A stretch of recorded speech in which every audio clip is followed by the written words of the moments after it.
everyone. Welcome to another episode of Change Podcast. My name's Linda, and we have Gabi and Gordon, the Brain Education TV team. We're all here to talk on this podcast. In this podcast, our topic for today is something that I heard that I think is very interesting. I heard it from the founder of Brain Education, Il Chili, and he has this slogan that he talks a lot about in his lectures, and that slogan is, "Take back your brain."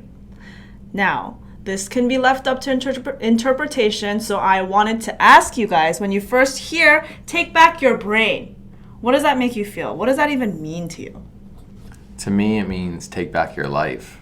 You know, the brain is just like the foundation. That voice in your head is the foundation that kind of like dictates everything. So it's about taking back your life and taking back power, not being dictated by a little voice in your head and your emotions and everything like that. So taking back your life. What about you, Gabi? So for me, when I first see it, I think of who has my brain kind of thing. Like, I know, right? Why isn't it mine? Like, who took my brain? So I think of society and how, like, in a way, we're kind of influenced a lot by society or other people or other negative influences, things like that are making us not be our true selves. And then a lot of the times we lose our self-worth and our confidence to just be ourselves, like, in this society. So taking back my brain would mean like finding that happiness within and having control of my emotions and thoughts myself, so then I have control of my life, so then I can have happiness within. I really like that because, a lot of us, without us even realizing, we give our power to other people. Mm-hmm. We let other people's opinions dictate our actions and dictate our value and dictate our perception and thoughts, and we don't realize that, whether that be our parents, or our spouses, our girlfriend, boyfriend, our teachers, our friends, we oftentimes give them, without us even realizing, give them our power, give them our brain to tell us that we are worth what they think, or we are what they think, instead of thinking on my own. So I really love that point about what you said. Who has my brain? Who has your brain? Do you have your brain, or do you have it in someone else's hands? Let's think about that. Let me know in the comments below. Who has your brain? All right, so now the next question I want to talk about is, okay, why do I need to take back my brain? Let's say, for example, okay, I reflected and I realized that maybe I'm not using my brain optimally, so what? Why do I need to take back my brain? What do you think, Gordon? Well, I'd imagine if you don't have control over your brain or power over your brain, the self-expression of your life is kind of similar. That you probably aren't flourishing in the different areas of your life. You probably feel unfulfilled in multiple areas of your life, and you more than likely, kind of like a rubber band, just snapping back and forth, back and forth, back and forth, hoping. Wishy-washy. Yeah, and just hoping for change, taking action, but not knowing a true success code of how to get really what you want and move in the direction you want with peace and joy and happiness.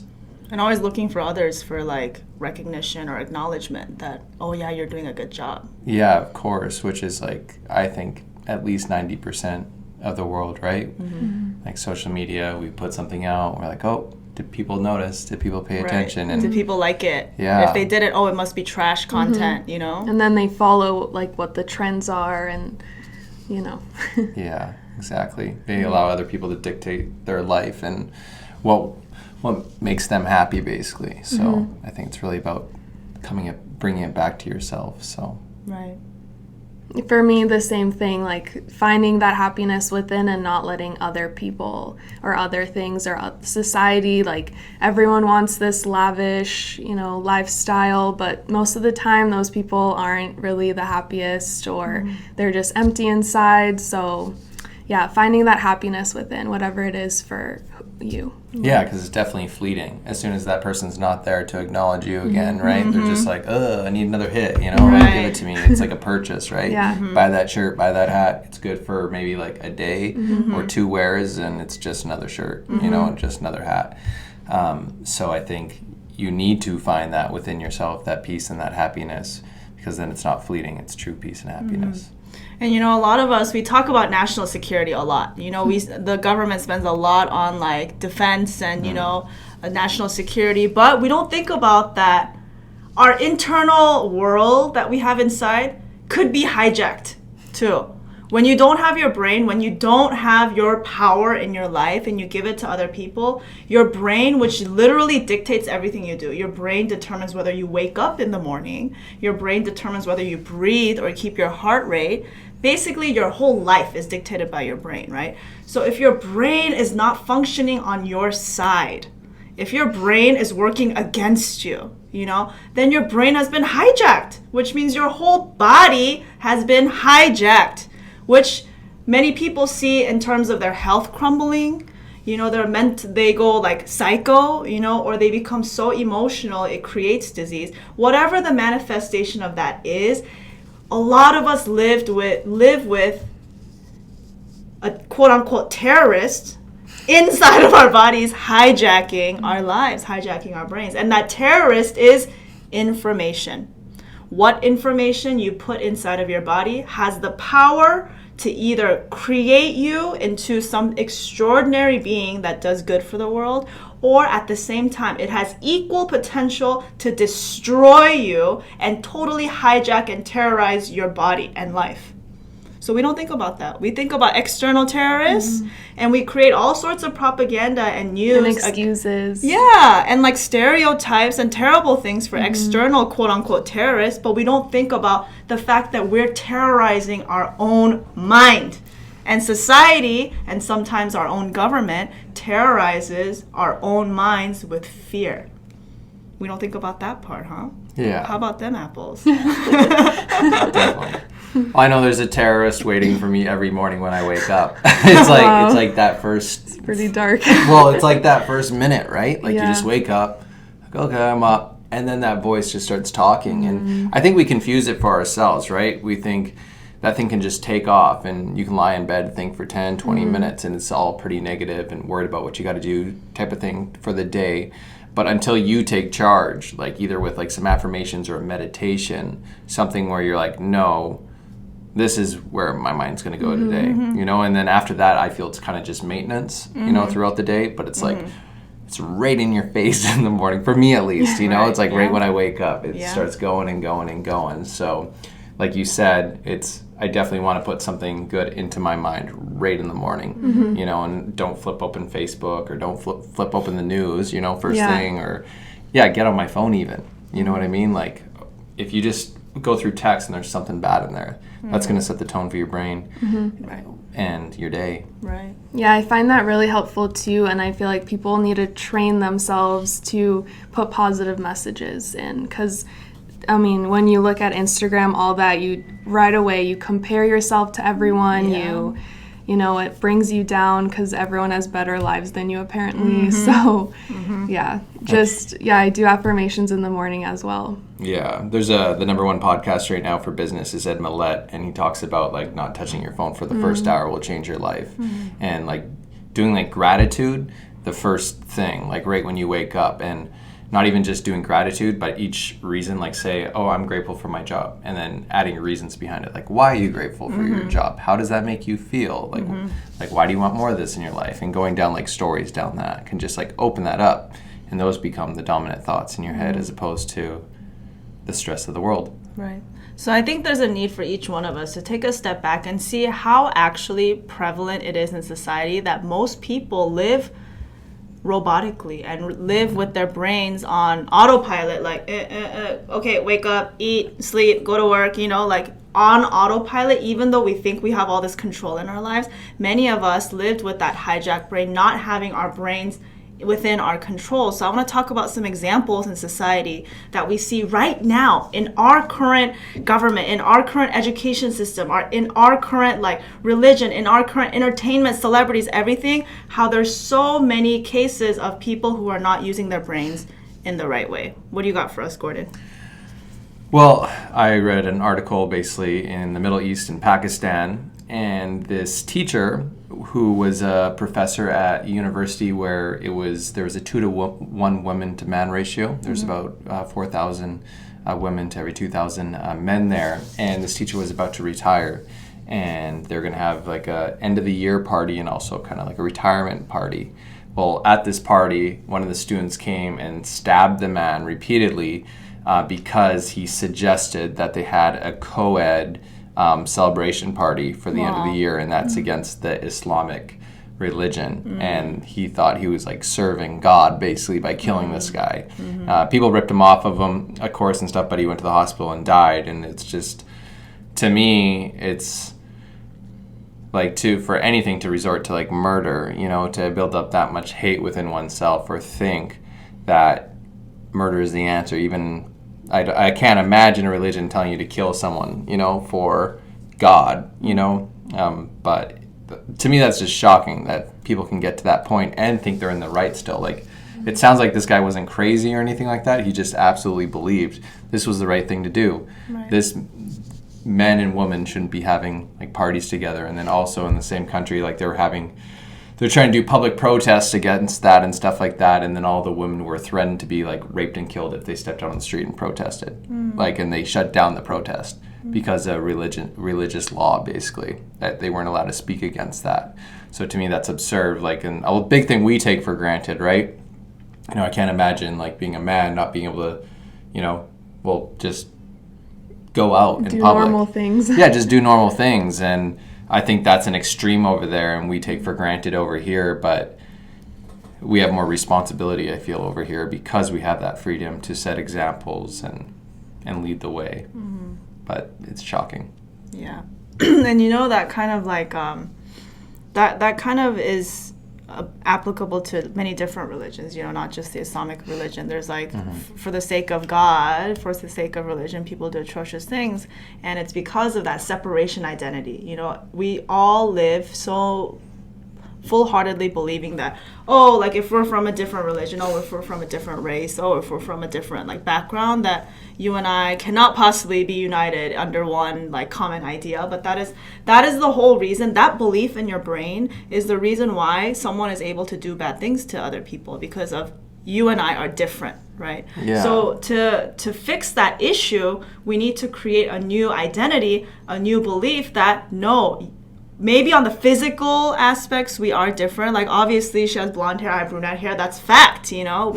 But beyond that, we have something beyond that actually ties us all together and makes us more similar than our apparent brunette and blonde differences, you know. So if we recover that, which Il Chili teaches is the spirit of Earth citizenship, where I am not Korean, I am not American, I am not French, I am not German, but beyond that, we are all people of the earth, then that kind of unifying consciousness is what can help overcome what you just mentioned too. And I know that, you know, you probably have some examples in other areas where people are not using their brains correctly. And let's see how that can be alleviated by switching our brain set a little bit, our minds a little bit, to take back our brain in that situation. So what do you have for us there? So I kind of focused more on the entertainment world, and I found an article where Justin Bieber is taking a break from music. So he's taking a break from the spotlight because of all his mental health issues, and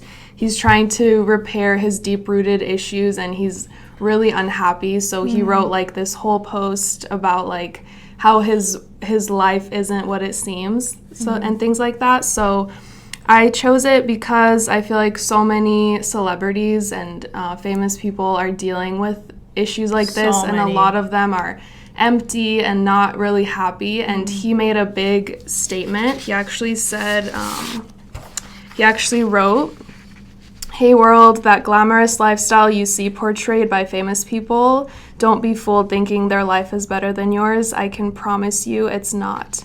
So it's really showing how I feel like that's just such a big thing nowadays. Like, everyone just wants to be famous and everything, and they think that once they get there, they're going to be happy. But sometimes the happiest people live the most simple lives, and they have just a good group of people around them. And so I think with this, to take back your brain, like to connect it with take back your brain, you just have to find that happiness within. And yes, you can, you know, seek like success or something, but just make sure you don't lose yourself on the way. Right. And I think with celebrities, as a really great example, the biggest irony is that they have millions of people who are willing to give up a leg for them, right? They have, especially Justin Bieber. He has millions of fans who will gladly like give him a finger, right? Chop off a finger for him or something. But it's people like that who have the most fans, ironically, who feel the most isolated, who feel the loneliest, who feel like they really don't have anybody to talk to and nothing to really make them truly happy, you know? And I know I'm a big fan of Justin Bieber, and he seems like he's one of those really sensitive, like in tune people. Like he still has like a soul in the entertainment industry. So yeah, depression, loneliness, anxiety, what else is there? Some like common ones like anger management problems, alcoholism, like all of that is due to the fact that suicide. Suicide. All of these things that lead to suicide, I think, is because we live so disconnected with ourselves. Yeah, he mentioned he felt disconnected with himself and with the people around him. And it was just only the fans that kind of helped him, but he wanted to like find himself. Right. I think too what happens with celebrities is like, okay, they're finally like pulling away the curtain. They think like, oh, once I get there, that's going to make me happy. I'm going to be loved so much. And then they're there and they see that people love them, and yet they feel no more loved than before. So it's like this big disconnect. And like Gabi was saying, yeah, it's all about just loving yourself and taking care of yourself and nurturing yourself. And then naturally, as you nurture yourself, the more you take care of yourself, the more you can take care of other people. But it's always like every day coming back to nurturing yourself. I remember reading about kids in India, like 90% of them, they asked them what they wanted to do when they grew up. And it was like doctor, scientist, tech. And then like 90% of the kids in America, they said, oh, what do you want to be when you grow up? They said famous, you know, like famous. Like, well, what for? Oh, famous, you know, because it's like, oh, I want that recognition. I want to be like adored, but it's not going to do anything for them. It's just going to leave them more depressed and more disconnected, leading to horrible things like mass shootings and just sadness.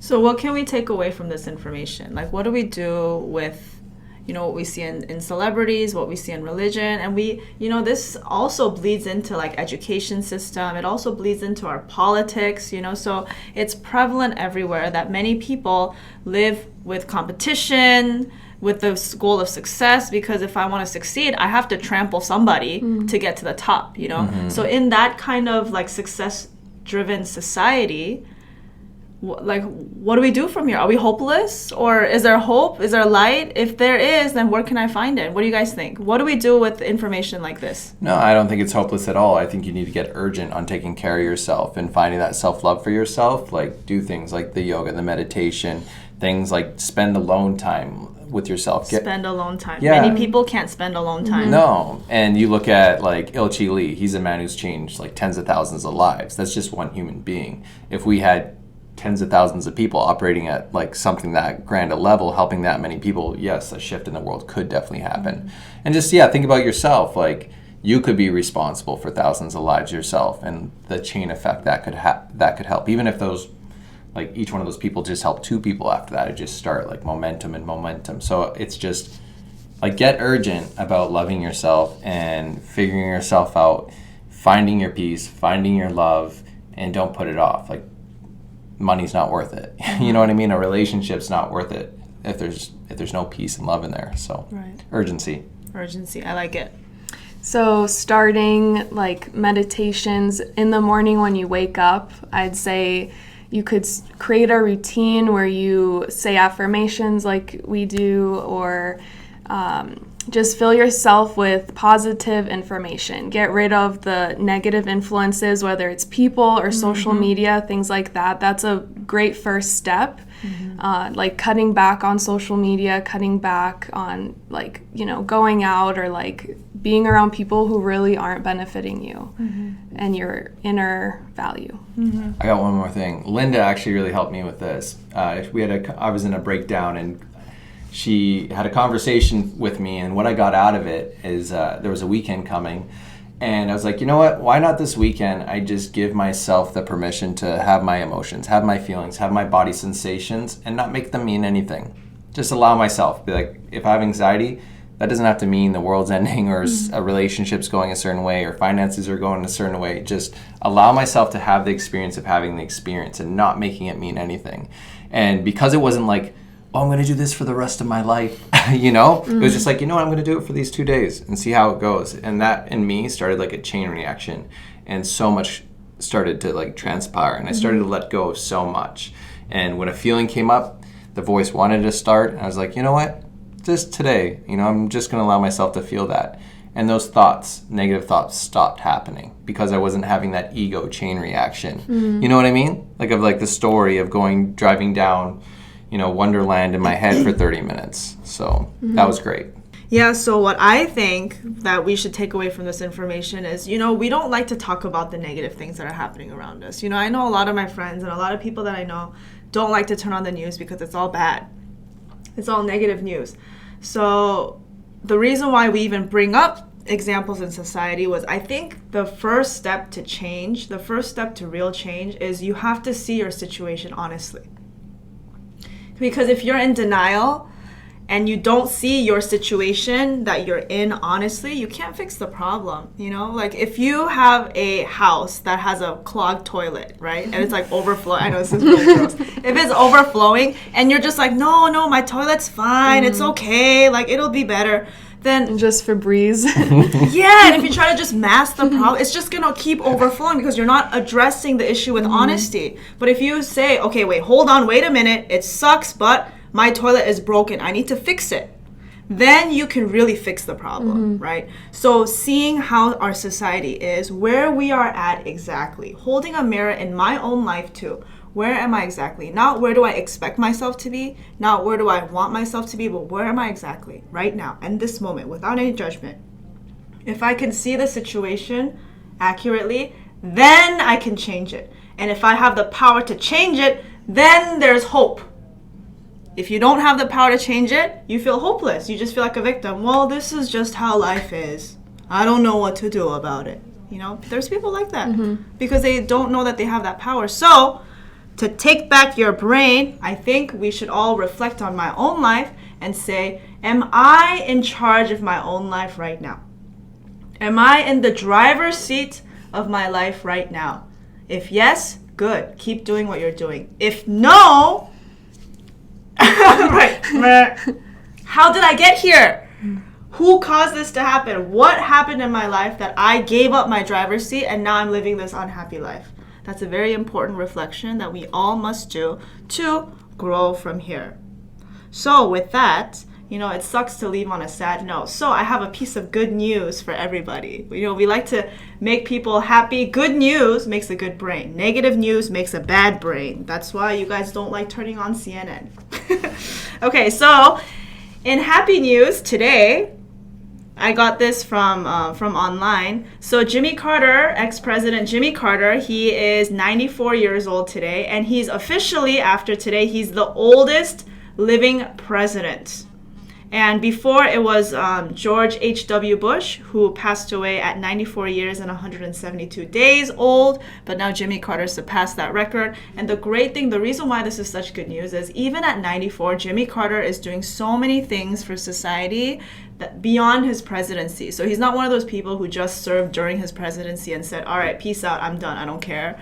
Like even at 94, this is all the things he's doing right now, okay? So I'm going to read from the article. It says, it's been 38 years since Carter was in office, but the former president is now responsible for creating a new health clinic in a small town that has been without a physician for 4 years. He leased out a portion of his own property in order to launch a solar farm that powers half of his hometown.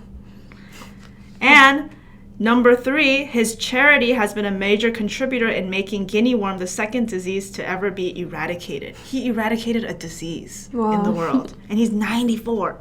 And then to make this even more dramatic, so he was diagnosed with stage 4 melanoma in 2016, so cancer. And even though he was undergoing treatment, he was still building homes for the needy in Tennessee during his time being sick. And then afterwards, he was declared cancer-free. And he is officially one of the only 5 other U.S. presidents who has lived past the age of 90. So on a side note, I think he's a great example of someone who's really living out his full potential. A lot of people would just stop after retirement, especially if you served as the president of the United States. If I were the president of the United States, I'd be like, okay, I'm done. I served my time. That's what most people do when they retire. I want to rest. I'm done. But he is someone who, even afterwards, he is fulfilling out his mission, helping society, making sure that every year in his life is going towards that service that he you can tell he really loves his country, because he's still doing so many things for his country. So I think that's a really good role model. Like, I want to be 94 and helping the homeless and eradicating disease in the world and building solar farms on my property and powering half my hometown. But that'd be hard for me because I'm from LA, and powering half of LA is like, whoa, that's a lot. Yeah. So do you guys have any last words about Take Back Your Brain? So I liked the Jimmy Carter story, and to me, he's a big role model of the 120-year life. So he's definitely someone who at age 60, his halfway point reflected and decided he's not just going to sit around and rest, he's going to make use of his remaining years of life. And in terms of take back your brain, if we all really start taking back our brains, it could really make a big difference in the world. And if we all, find that happiness within, we're not going to rely on politicians or, the entertainment world or just society in general to tell us the answers for our own happiness. So if we start finding the answers within, and every single person has a different thing that makes them happy. So if you start finding that and really asking yourself those deep questions, like where you are in life and what makes you happy and who are you and who do you want to be, then if all of us do that, we can really make a better world. Yeah. I would say just get urgent, like really ask yourself. Right now, now. Not later, not tomorrow. Exactly. Where are you right now on your urgency scale? How have you been operating? And what would it look like? Ask yourself, what would it look like if I was operating at a 10 instead of a 5? And besides that, just feel. Try the 2 days. Try one day if that's all you got. Just giving yourself the freedom just to feel and not judge what you're feeling, and just allow yourself to be. Right. And I think, many people can feel a little disconnected from even these stories, like, oh, it's their problem, not my problem. But, these problems are all interconnected. Like I mentioned before, like, it seems like, oh, his problem is not my problem. But actually, as a result of his problem, he just treated you a certain way, and now it's your problem. Like, we're all connected in that way. So we have to understand that what happens in our society with Justin Bieber or Jimmy Carter or these people who seem so separate from us and have nothing to do with us, actually their actions, their messages, their like energies, their thoughts have so much influence in the lives that we live now. So really, really taking a step back and asking myself, am I in the driver's seat of my life?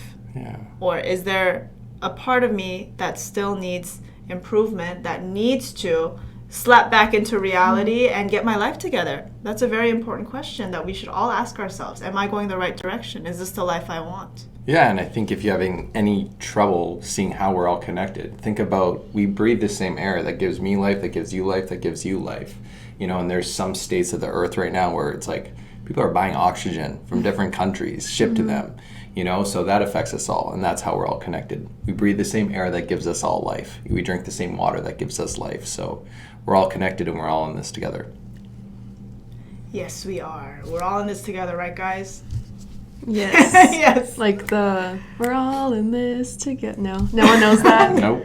That's from High School Musical. No. Oh, I think I saw. Yeah. Yeah. Now it's bringing back some memories. Right. Yeah. Anyway, thanks for tuning into this week's episode. If you guys have any opinions about this Take Back Your Brain concept, if you think that this opened up some insights for you and you want to share, please let us know in the comments below, and we'll love to hear what you guys think about this idea and this movement that we're trying to create in helping people take back their brain. All right, we'll see you guys next week with another episode. Until then, bye. Bye.